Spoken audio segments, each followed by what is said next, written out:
Good morning, and welcome to your 16th meditation. On a scale of 1 to 10, how adaptable do you believe yourself to be? Over the past year, around the globe, we've all been forced to adapt in one way or another to a new reality. For the more retiring among us, perhaps these changes have been small, but many of us have been confronted with drastic alterations, having to adjust to a life absent the careers to which we had spent years dedicating our energies, absent the means to support ourselves and our loved ones, and, worst of all, absent those loved ones themselves. How can one go on in the face of such overwhelming loss? The answer, simply put, is that one must adapt.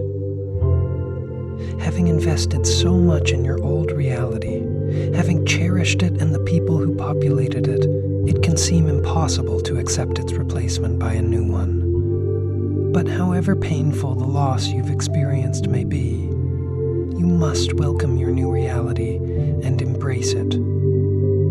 Remember that to welcome a new reality does not mean that you forget or reject the old one.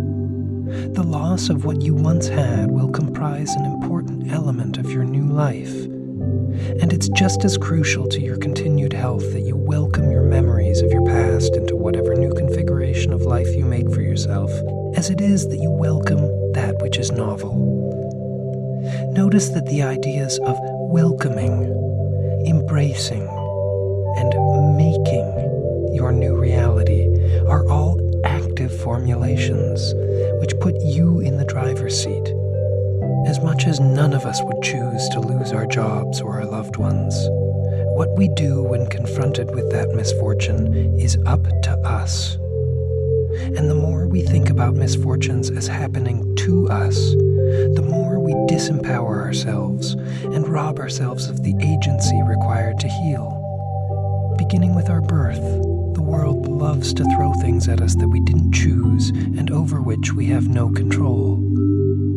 What we can control is how we mold whatever raw material is handed us into our new reality.